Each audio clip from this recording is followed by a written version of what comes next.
데살로니가전서 5장 9절과 10절을 다 찾으시고 함께 읽읍시다. 다 찾으셨으면 시작. 하나님이 우리를 세우심은 노하심에 이르게 하심이 아니요 오직 우리 주 예수 그리스도로 말미암아 구원을 받게 하심이라. 예수께서 우리를 위하여 죽으사 우리로 하여금 깨어있든지 자든지 자기와 함께 살게 하려 하셨느니라. 아멘. 오늘 말씀의 은혜가 되시기를 바랍니다. 이제 추워지는 날씨에 감기 조심하시고요.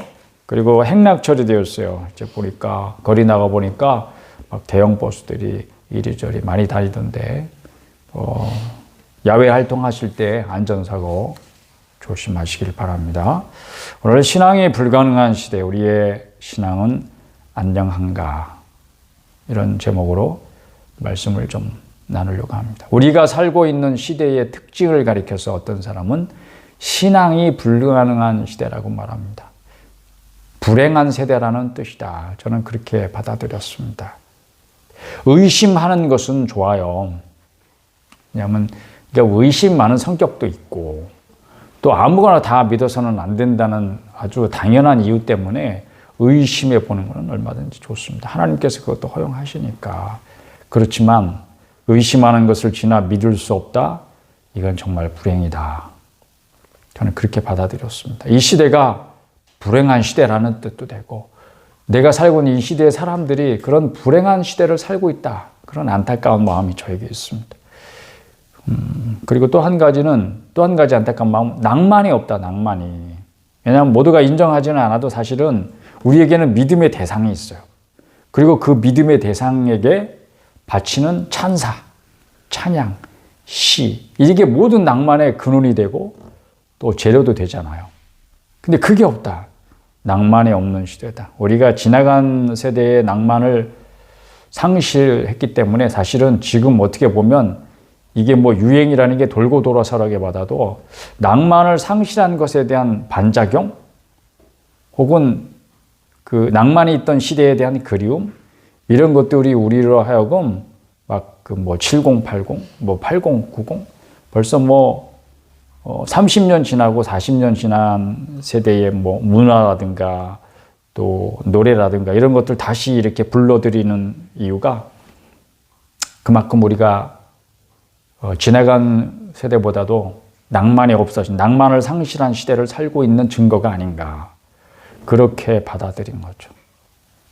신앙을 가지는 것이 가능하지 않은 그런 시대 정신을 가지고 살아가는 우리의 그 현주소, 모습 그런 것을 볼 때 진짜 안타깝기도 하고 마음 아프기도 하고 씁쓸하기도 하고 그렇습니다.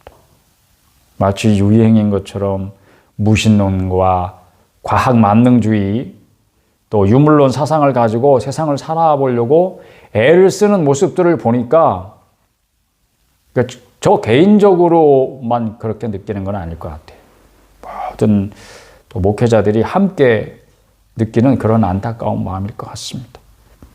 이런 세상에서 기독교 신앙은 무엇을 믿는다고 말해야 하는가? 죽은 자가 다시 사는 것을 믿는다고 말해야 됩니다. 1장 10절에 우리가 데살로니가전서 5장 읽었지만 자 1장부터 한번 펴고 얘기해 봅시다. 10절에 죽은 자들 가운데서 다시 살리신 그의 아들이 하늘로부터 강림하실 것을 너희가 어떻게 기다리는지 이렇게 말씀하고 있습니다. 하나님이 그의 아들을 죽은 자 가운데에서 다시 살리셨다는 그런 사실이 그 증거입니다. 4장 14절에도 보면 우리가 예수께서 죽으셨다가 다시 살아나심을 믿을진대 이와 같이 그리스도 안에서 자는 자들도 하나님이 그와 함께 데리고 오시리라. 그 일은 주 예수께서 다시 강림하실 때 재림이라고 하죠. 그때 일어날 사건을 말합니다. 그러니까 1장 10절 다시 돌아가 보면 죽은 자들 가운데서 다시 살리신 그의 아들이 하늘로부터 강림하실 것을 너희가 어떻게 기다리는지. 기독교인은 뭘 기다리는 사람들이에요? 한마디로 말하면 예수께서 다시 오시기를 기다리는 사람들이다. 이렇게 말할 수 있겠네요. 이 예수님이 500여 명이 보는 가운데 하늘로 승천하셨기 때문에 어디로부터 오신다? 하늘로부터 오신다. 예수님께서 그 성도들과 함께 오실 것이다. 3장 13절에 보면 그렇게 설명하고 있어요. 누구와 함께 오신다고? 이게 오실 때 천사들을 데리고 오시지만 또 성도들과 함께 오신다. 이 성도들은 어떤 성도들일까요? 우리보다 먼저 간 성도들 말하는 거겠죠. 우리 주 예수께서 그의 모든 성도와 함께 강림하실 때에 하나님 우리 아버지 앞에서 거룩함에 흠이 없기에 하시기를 원하노라. 이게 간구고 기도 제목이에요. 저도 역시 그 목회를 하면서 성도들을 바라볼 때 이런 간절한 소원을 가지고 하나님 앞에 기도합니다. 이들이 정말 하나님 앞에 섰을 때 거룩함에 흠이 없게 하시기를 원합니다. 저도 그렇고. 그래서 항상 기도하는 게 하나님이 이 죄인을 불쌍히 여기셔서 하나님의 아들 예수 그리스도시여 이 죄인을 불쌍히 여기셔서 왜냐하면 우리가 주 예수 그리스도로 말미암아 구원에 이르게 되기 때문입니다. 그 일이 이루어지는 때가 언제냐? 언제 일이 이루어져요? 성경은 우리에게 분명히 그것을 마지막 때라고 말합니다. 마지막 때가 있다. 그러니까 지금 같은 우리 지구상의 이 생활은 끝이 있음을 우리가 믿는다는 거예요. 여러분 세상이 사람들이 다 알고 있는 것 같죠? 끝이 있는 것을. 그래 내 인생도 언젠가는 끝이 날 거야. 이 세상도 언젠가는 끝이 날 거야. 뭐 사람들이 다 믿고 그렇게 알고 있는 것 같죠? 그렇지 않아요. 사람들이 사는 거 보면 영원히 살 것 같이 그렇게 생각하고 산다고요. 오늘 막 미친 듯이 사는 거 보세요. 내일이 또 우리에게 당연히 올 것 같이 그렇게 살지 않는다면은 오늘 그렇게 살 수가 없는 거예요. 끝이 있는 것을 아는 사람들이 어떻게 그렇게 살 수 있나? 다시 오시는 예수님은 재판관으로 오셔서 몸이 부활한 모든 사람에 대하여 그들이 행한 대로 선악간에 심판을 하시고 최종 판결을 내리실 것입니다. 그리하여 신자들은 영생에 들어가 그들이 하나님과 함께 안식할 것이며 악인들은 영원한 형벌, 즉 마귀와 그 졸개들을 위해서 예비된 불못에서 영원히 고통을 당할 것입니다. 이것이 우리가 아는 바고 믿는 바입니다. 우리 세대의 그리스도인들이라고 해서 뭐 21세기가 되었다고 20세기에 여러분 다 살아계셨어요. 21세기에 태어난 사람 빼놓고는. 자, 20세기를 살아서 넘어와서 21세기가 됐어요. 그래서 여러분이 믿어야 할 것이 뭐 새로운 것이 있습니까? 새로운 사실이 있는 것이 아닙니다. 성경이 말하고 우리 신앙의 선조들이 우리에게 물려준 신앙의 유산, 그 가르쳐준 믿음 위에 흔들림 없이 굳게 서시기를 바랍니다. 우리나라 사람들은 얼마나 유행에 민감하고 또 유행이 빠른지요. 그 전 세계가 인정하잖아요. 한국 사람들 정말 특별해. 이 한국 시장에서 먹히는 거면 세계 시장에서 다 먹힐 거야. 그렇게 세계가 대한민국을 바라볼 때 이 한국 사람들, 한국 시장, 이 조그만 시장인데 정말 조그만 나라고. 그런데 이게 정말 특별한 시장이 되잖아요. 특별한 나라가 되잖아요. 특별한 사람들이 되잖아요. 그런데 그 특별하다는 게 어떻게 보면 좋게 말하는 것이고 나쁘게 말하면 냄비에 냄비. 바르르 끓고 빨리 식어버리고. 그러니까 끓었다가 식었다. 끓었다 식었다. 얼마나 막 빨리 사람들의 생각도 빨리 변하고 바뀌어지고 생활 방식도 그렇고 유행도 그렇고 그렇죠. 그러나 그게 우리가 믿어야 할 뭔가 새로운 사실들이 유행에 따라 다 바뀌는 것을 말하지 않습니다. 성경이 말하는 믿음을 고백하는 여러분 되시길 바라고 내가 믿어야 할 것이 무엇이고 내가 믿음을 고백해야 될 것이 무엇인지 여러분 다시 한번 생각하시고 내가 어디에 서 있는가 어떤 믿음 위에 굳게 서 있어야 할 것인가를 다시 생각하는 그런 시간이 되시길 바랍니다.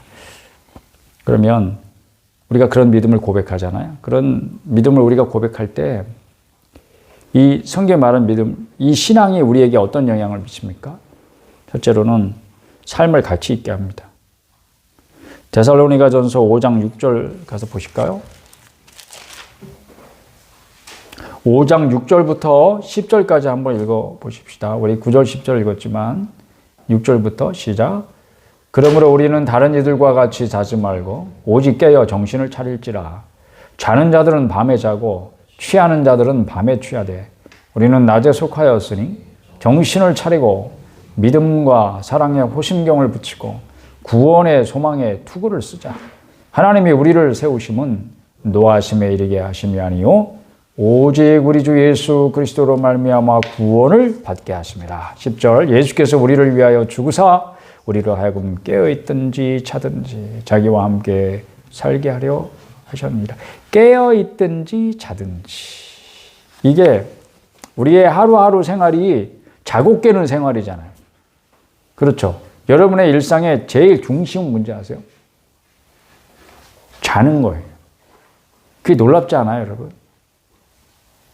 뭔가 깨어있는 동안에 뭐를 하는 것이 여러분의 생활의 중심이 아니고 자는 게 생활의 중심이에요. 그러니까 얼마나 여러분들이 잘 자느냐가 여러분의 삶을 얼마나 더 질적으로 좋게 하느냐, 더 부요하고 풍성하게 하느냐, 여기에 달려있어요. 그래서 하나님은 사랑하시는 자에게 뭘 주신다? 잠을 주신다. 일을 주신다. 안 그러셨어요. 놀이를 주신다. 안 그러셨어요. 뭐 돈을 주신다. 안 그러셨어요. 사랑하시는 자에게 뭘 주신다? 네, 그 의미를 잘 생각해 보세요. 그 중심 속에서 하나님의 행하시는 그 놀라운 일들이 매일같이 우리의 평범한 일상 가운데 계속 된다고요. 그러나 그게 오늘 그 얼마나 삶을 더 가치 있게 할 것인가는 우리의 믿음의 고백 위에 있어요. 우리가 무엇을 믿고 무엇을 고백하는 사람이냐. 자는 자 대 깨어있는 자. 근데 여기서는 하나님께서 평안한 안식을 누리게 하시는 그런 잠이 아니고 어둠에 속한 자 말하는 거예요. 취한 자와 정신이 말짱한 자. 어둠에 속한 자와 빛에 속한 자. 누가 더 삶을 가치 있게 살까요? 깨어있는 자, 정신이 말짱한 자, 빛에 속한 자, 빛을 사랑하고 좋아하는 자, 빛 가운데 있기를 기뻐하는 자, 삶을 더 가치 있게 살 수밖에 없죠. 예수님을 믿는 사람은 예수님이 약속하신 대로 항상 함께 계십니다. 그 사실이 여러분 믿어집니까? 알아집니까? 깨달아져요? 아, 예수님이 나와 함께 하시는구나. 지금 그렇게 순간순간 막 깨달아지는 순간들이 있어요, 여러분. 여러분의 영이 여러분이 하나님의 자녀인 것을 증거하고 있습니까, 지금? 여러분 안에 계신 성령이 여러분의 영혼과 함께 여러분이 하나님의 자녀인 것을 증거한다 그랬어요. 그런 증거가 없으면 여러분은 하나님의 자녀가 아닙니다. 왜? 지금도 성령이 계신 이유가 뭔데? 주님이 함께 계신다고 하신 이유가 뭔데? 너는 하나님의 자녀야. 하나님이 너를 택하셨고 자녀 삼으셨어. 그걸 날마다 순간마다 매일마다 증거하기 위해서 함께 계시는 건데 그런 증거를 여러분이 그게 안 깨달아져요? 그게 알아지지를 않아요? 안 믿어져요? 다시 생각하세요. 그러니까 그런 생각을 하고 그것을 다시 마음속에 불러일으키고 이게 삶을 더 가치 있게 한다고. 두 번째로는 죽음을 진지하게 생각하게 됩니다. 무엇을? 죽음을.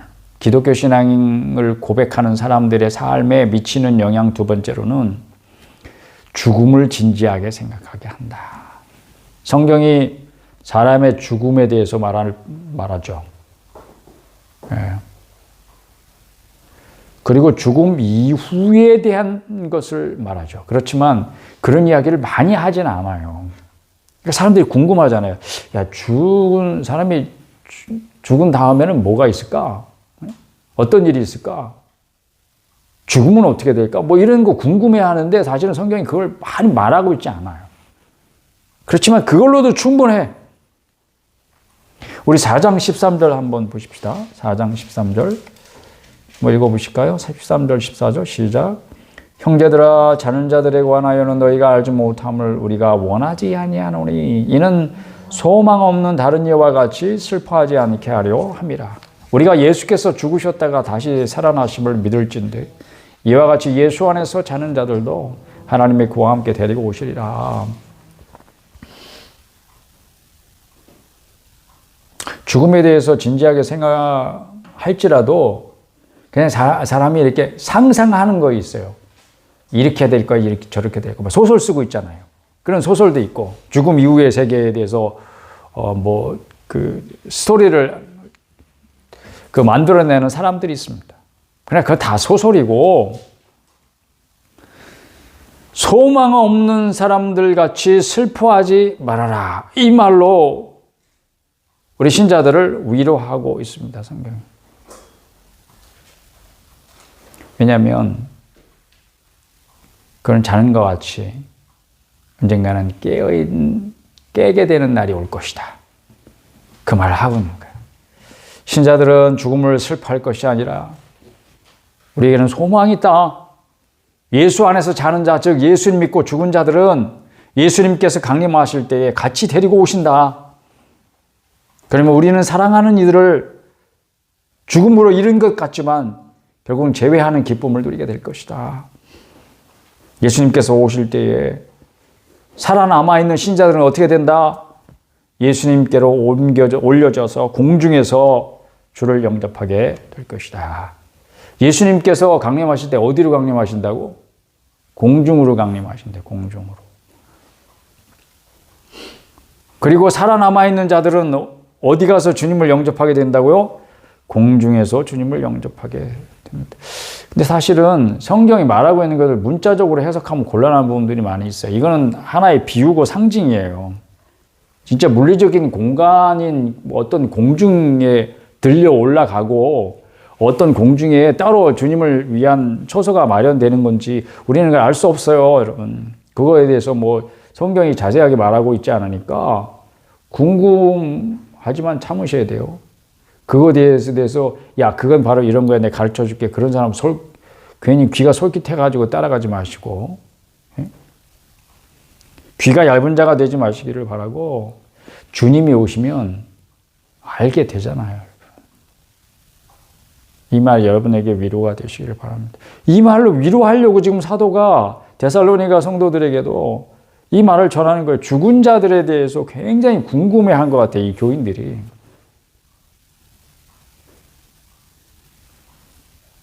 살아남아있는 사람들의 질문이겠죠. 의문이겠죠. 죽은 사람들은 더 이상 의문을 가질 일도 없으니까 항상 우리 살아남아있는 사람들에게 질문이 던져지는 거예요. 남겨지는 거고. 그러니까 우리가 맨날 고민을 하는 거지.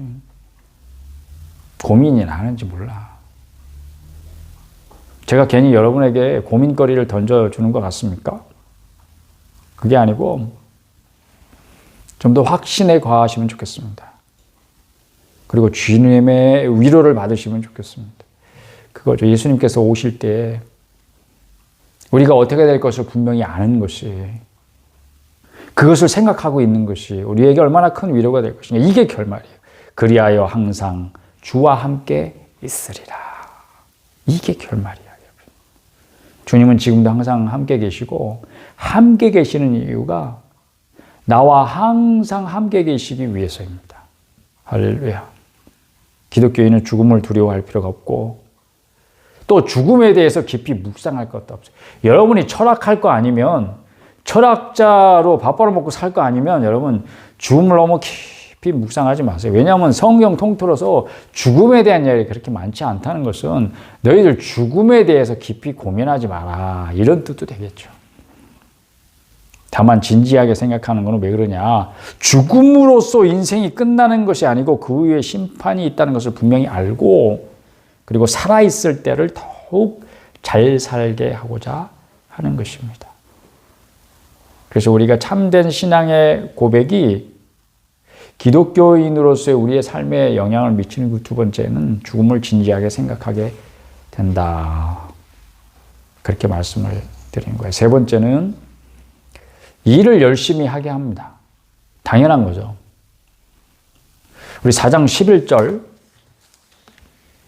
12절 같이 읽어봅시다. 시작. 또 너희에게 명한 것 같이 조용히 자기 일을 하고 너의 손으로 일하기를 힘쓰라. 이는 외인에 대하여 단정히 행하고 또한 아무 궁핍함이 없게 하려 함이라. 그랬습니다. 일을 열심히 하게 하는 거, 그게 바른 신앙을 가진 사람의 삶의 태도입니다. 이걸 왜 열심히 해야 되는가? 그냥 열심히 한다는 게 좋은 거기 때문에 그렇지는 않아요, 여러분. 저는 열심을 강조하는 게 아니에요, 지금. 왜냐하면 열심히 하는 사람들은 가만히 보면 신앙적인 면에 있어서도 누가 더 열심히 해? 그냥 이게 전통적인 신앙생활, 바른 신앙생활 한다고 믿는 사람들보다도 오히려 우리가 이단이라고 말하는 사람들이 어떻게 겉보기에는 더 열심히야. 전도도 더 열심히 하고 막. 예? 그렇죠.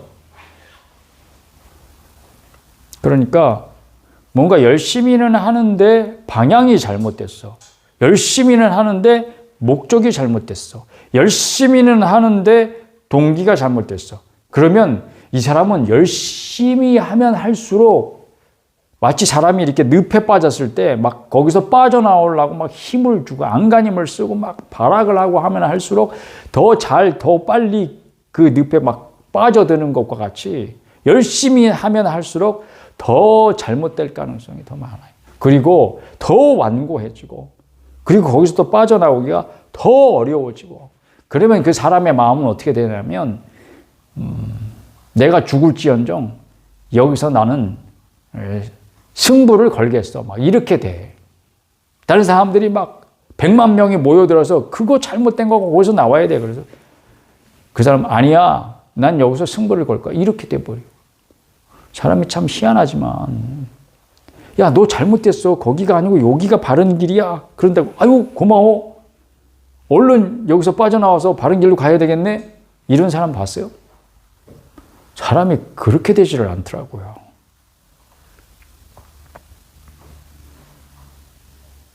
우리 자신의 이야기, 제가 설교할 때 여러분 들으시면서 각자가 자기에게 주시는 하나님의 말씀을 알아들을 때 분명히 유익이 있을 줄로 믿습니다.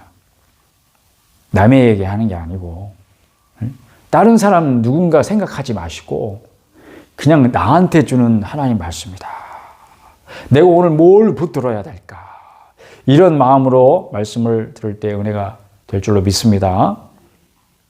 그래서 오늘 4장 11절에 보면 조용히 자기 일을 해라. 이 말이 무슨 말인지 아세요? 남의 일을 참견하지 말고 네 일이나 열심히 해라. 이런 뜻이에요. 잘못된 종말론을 맹신하고 이 세상에서 애쓰고 일하는 게 다 쓸모없는 일이잖아요. 이런 게. 그런 것 생각하지 말고 그러니까 이게 종말론 이단들 중에 막 자기 재산 갖다 바치고 공동으로 모여 살고 막 하늘만 쳐다보고 막 모여서 막 기도하고 막 예배드리고 막 이러는 게 왜냐하면 잘못된 사상을 받아들여서 그래요. 이 세상에서 애쓰고 일하는 거 다 쓸데없어. 재산? 뭐 그런 거 다 필요 없어. 집? 그런 거 다 필요 없어. 하나님만 다 바치고 그냥 하늘만 쳐다봐. 이제 곧 오신다고. 이렇게 되는 거잖아요. 그거 조심하라는 거예요, 여러분. 열심히 일해야 되는 실제적인 이유는 우리 자신과 다른 성도들에게 궁핍함이 없도록 하기 위해서다. 오늘 말씀의 교훈은 그거예요, 여러분. 우리가 해야 할 일이 있잖아요, 여러분. 그렇죠? 그리고 사실은 우리가 뭘 부족하다고 궁상 떨면 쪽팔리잖아요, 솔직히. 하나님의 자녀이면서. 그 부요하신 하나님의 자녀라고 하는 자들이 궁상 떨고 있으면 진짜 세상 사람들이 보기에 하나님의 자녀라고 하는 네가 뭘 사는 거 보니까 나는 하나님의 자녀 되고 싶지 않은데 뭐 이렇게 생각할 정도로 궁상 떨면 되겠어요. 그러니까 열심히 일해야 되는 실제적인 이유가 분명히 있죠. 궁상 떨지 말고 너 자신의 부족함을 네 스스로 열심히 일해서 채워놓고 그뿐만이 아니라 너희 형제들 가운데에 부족함, 결핍함에 있는, 궁핍함에 있는 그런 성도들이 있으면 그들을 도와라, 이런 뜻입니다. 성경이 마지막 때에 관련된 일들을 가르쳐주는 이유는 오늘 그리스도인들로 하여금 위로를 받게 하시려는 거예요. 위로받으라는 거예요, 여러분. 뭔가 교훈, 경계, 너 조심해. 너 잘못하면 너 진짜 벌 받아. 뭐 이런 경계라기보다는 오늘 그리스도인들로 하여금 이 세상 가운데에서 믿음으로 위로를 받으라 하는 것입니다. 사는 게 하루하루 정말 힘겨울 때가 많죠. 그럴 때 곧 끝이 있어. 안식할 날이 다가오고 있어요. 주님께서 우리 수고를 알아주실 날이 곧 와. 이것으로 위로를 삼으라는 것입니다. 그러니까 그런 참된 위로가 우리에게 있는 것을 믿고 또 우리가 곧 일을 쉬고 안식할 날이 곧 오는 것을 믿으시고 주어진 일을 열심히 충성을 다할 수 있기를 바랍니다. 네 번째로는 신앙생활을 능력 있게 하게 합니다. 우리의 참된 신앙 고백이 우리의 삶에 어떤 영향을 미치는가? 네 번째, 신앙생활을 능력 있게 한다. 5장 12절 우리 보십시다. 5장 12절.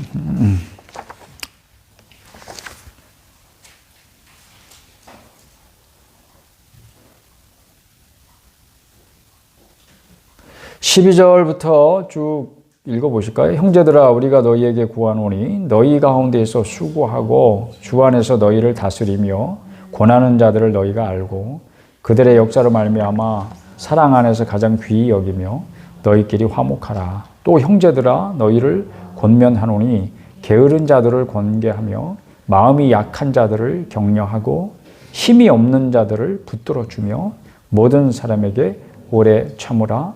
삼가 누가 누구에게든지 악으로 악을 갚지 말게 하고 서로 대하든지 모든 사람을 대하든지 항상 선을 따르라. 항상 기뻐하라. 쉬지 말고 기도하라. 범사에 감사하라. 이것이 그리스도 예수 안에서 너희를 향하신 하나님의 뜻이니라. 그 이해 성령을 소멸하지 말고 예언을 멸시하지 말고 범사에 헤아려 좋은 것을 취하고 이게 다 설교예요, 여러분. 그래서 제가 특별히 이걸 설명하거나 뭘 해석하거나 덧붙이지 않고 그냥 성경 말씀 그대로 읽은 이유는 이게 제가 여러분에게 해야 할 설교의 내용이기도 하고 이게 이 자체가 설교이기도 하고 그렇습니다. 우리의 신앙생활을 능력 있게 한다는 것은 다른 게 아니고 어떤 상황에든지 그 상황 때문에 내가 신앙생활 하기가 힘들어. 이걸 못하겠어. 하는 일이 없도록 어떤 경우에도 내가 해야 될 일들, 특별히 우리의 신앙생활과 관련해가지고 우리가 정말 꼭 해야 되는 일들을 잊어버리지 않고 할 수 있도록 해주는 게 뭐냐? 우리 자신이 어떤 신앙을 고백하느냐 하는 거예요.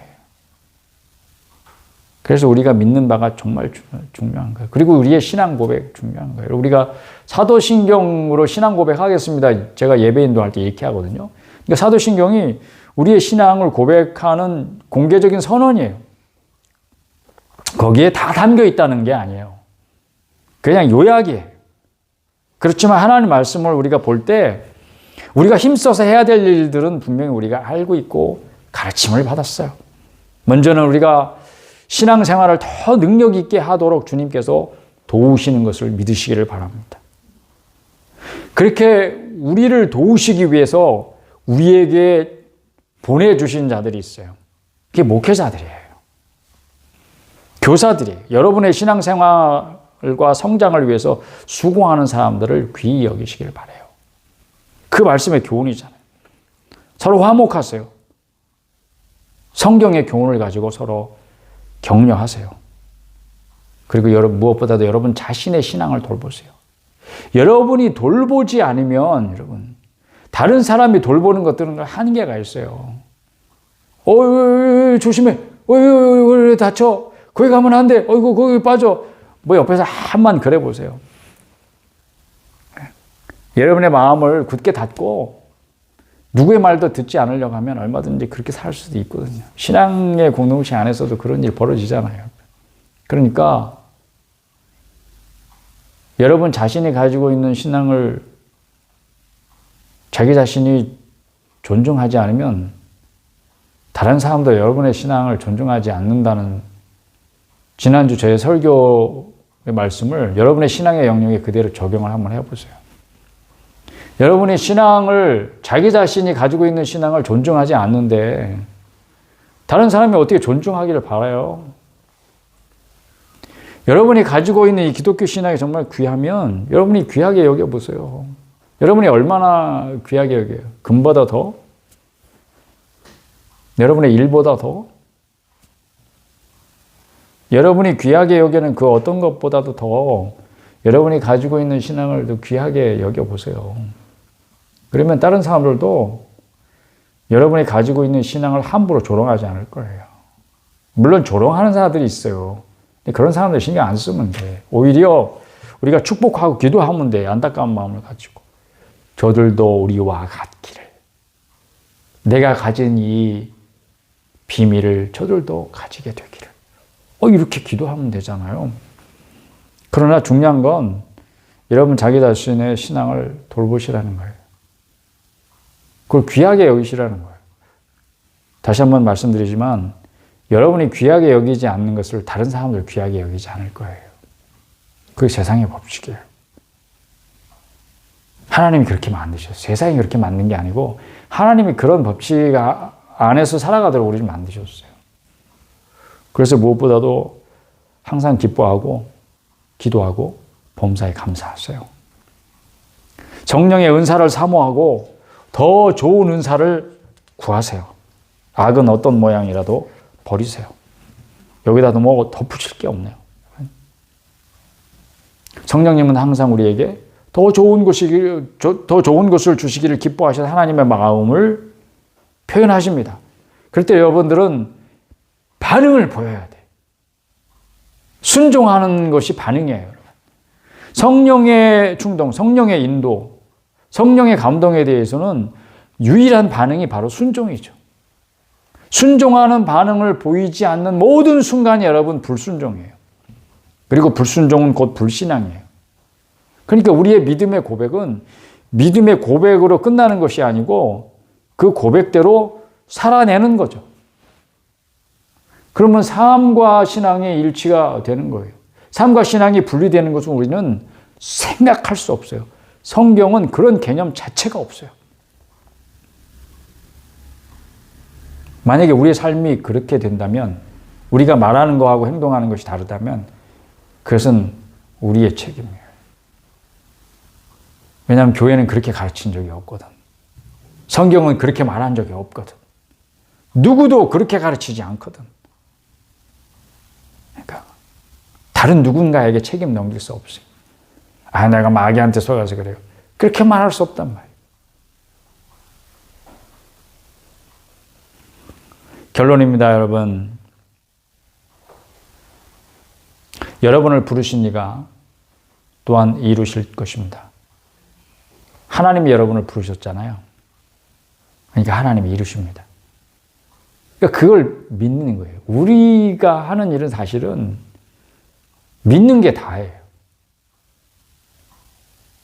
문제는 믿음이 없는 게 문제죠. 예수님이 제자들에게 요구하신 것도 사실은 믿으라는 거예요. 어째 아직도 믿음이 없니? 제자들을 책망하셨다면 그냥 요 한 가지야. 그리고 믿음의 세계로 이끌어 가시고 믿도록 하셨어요. 왜냐하면 믿을 때 이루어지기 때문에. 믿으면 이루어지는 거예요. 예수님이 보여주신 모든 것들이 사실은 그거 한 가지로 요약될 수 있는 것이고, 또한 우리에게도 그 같은 믿음을 가지기를 오늘 원하십니다. 그러므로 믿음을 더욱 굳세게 하시기를 바랍니다. 정신을 차리시고 어느 편에 서 있는가 확실히 하세요. 그리고 예수님께서 다시 오신다는 이 강림, 재림의 약속을 가지고 서로 격려하세요. 예수님은 다시 오십니다. 예수님 곧 오십니다. 예수님 오시기를 갈망하셔야 됩니다. 오신다고 하시는데 우리 세대는 안 오실 거야. 한 1000년 뒤에 오실려나? 이런 게 여러분의 신앙생활에 유익하고 도움이 되면 그렇게 믿으세요. 천년 뒤에 오실 것을 믿으시라고.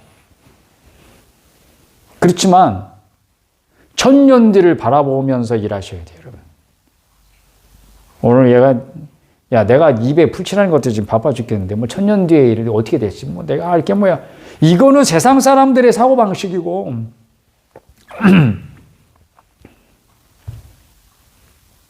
여러분 믿음대로 행하시길 바랍니다. 예수님이 내일 당장 오실 것 같으면, 여러분의 믿음이 그러면 정말 예수님이 내일 오실 것처럼 생각하고 사시길 바랍니다. 그게 예수님 오시기를 갈망하는 태도죠. 자세죠. 제가 자꾸 뭘 강조해요, 여러분? 말씀을 통해서 자세를 강조하잖아요. 믿는 자도 자세가 너무 중요해요. 그게 폼생폼사. 제 인생 표고 우리 교회 표이기도 하고 성도들에게 가르치는 주제이기도 하고 폼생폼사. 한번 따라합시다. 폼생폼사. 폼에 살고 폼에 죽는다. 그 폼이 뭐예요? 그게 자세.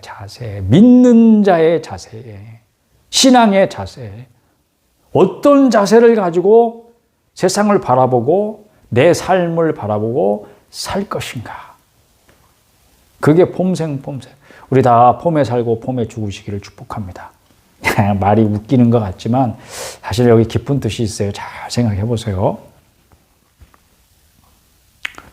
그래서 주님 오시기를 갈망하고 깨어 있으시길 바랍니다. 기름을 준비하시기를 바랍니다. 허리띠를 단단히 조여매시기를 바랍니다. 그리고 깨어 있어 기도하십시오. 주님 오실 때까지 맡겨진 일에 충성하시길 바랍니다. 우리 4장 1절 말씀을 읽고 마치도록 하겠습니다. 4장 1절 다 같이 시작. 그러므로 형제들아 우리가 끝으로 주 예수 안에서 너희에게 구하고 권면하노니 너희가 마땅히 어떻게 행하며 하나님을 기쁘시게 할 수 있는지를 우리에게 배웠으니 곧 너희가 행하는 바라 더욱 많이 힘쓰라. 아멘.